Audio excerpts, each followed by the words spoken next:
Hello students. Today we will prove a very important result. Under root 2 or square root 2 is irrational number. But before going to our main proof, we have to recall some definition and concepts. First, what is rational number? So number that can be written in the form of p by q, where p and q are integers and denominator q not equal to 0.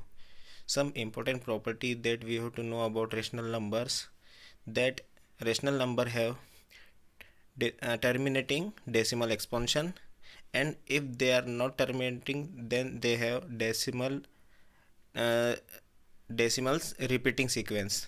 For example, you can see that 1 by 2 on dividing you will get 0.5, which is terminating decimal, and if there is no terminating decimal number, then you get a repeating sequence in decimal expansion of that number. For example, 0.14 bar. And what is irrational number? Irrational number that cannot be written in the form of p by q. An important property about the irrational numbers, that they do not have terminating decimal expansion, and they do not have a repeating sequence in their decimal expansions. For example, square root 2 and pi equals to 3.14 dash dash dash and so on. So here these two definition you have to keep in your mind, and I'm next going to show you a very important concept that we use in our proof, which is called contradiction method. So what is a contradiction method? This method is also called assuming the opposite. If you want to know more about this method, then see NCERT Appendix 1. So I am going to explain what actually this method says. Suppose Naren says when he drop a mirror from height, it will not break. But Vikas says it will break. This statement we want to prove. This is our statement that glass will break. But Naren not agree with him. So Vikas now assume glass will not break.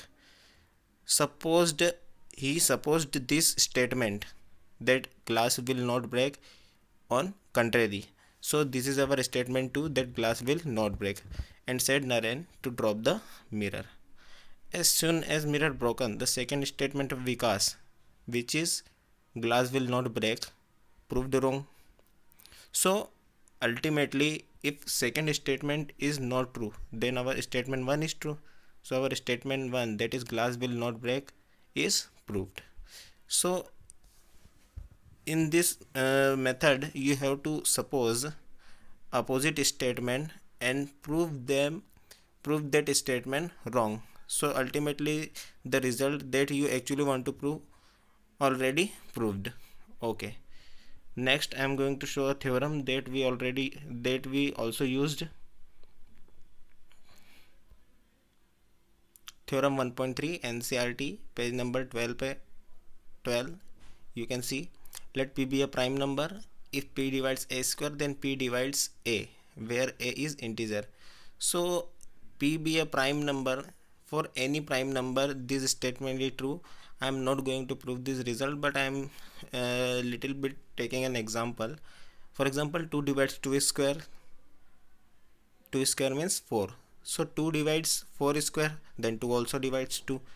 Similarly, we can take so many examples. For example, 3 square, that is 9 is divisible by 3. 4 square, 16 is divisible by 4. Already. Okay. So now I am going to prove square root 2 is irrational number.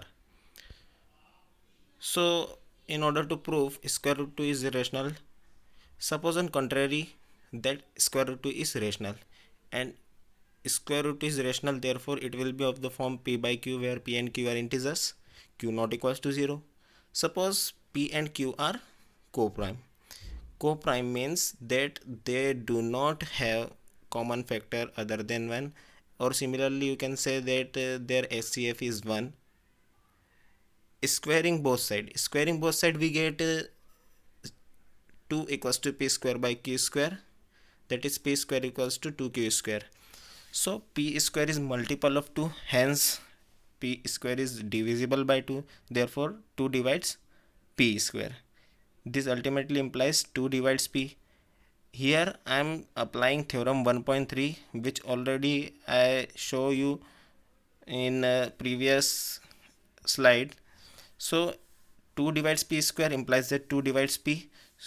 So p is multiple of 2, hence we can write it in the form of p equals to 2c, where c is any integer. So next step, going to this proof, put this value in equation 1. So put value of p in equation 1, we get 2c square equals to 2q square. 2c whole square, on solving we will get 4c square equals to 2q square, dividing both side by 2, q square equal to 2c square, which implies 2 divides p q square, because q square is multiple of 2, hence 2 divides q square. So applying theorem 1.3, we get 2 divides q. Here p and q have a common factor 2 other than 1, which cannot be possible because in earlier steps we supposed p and q as co-prime number. So here this contradiction arises due to our incorrect assumption. What is our incorrect assumption? Square root 2 is rational. So if this statement is not true, that square root 2 is rational, so what is true? That square root 2 is irrational number. So hope you understand the proof that I explained you, and for more video please like and subscribe my channel, my YouTube channel. Here is the link. Thank you for watching.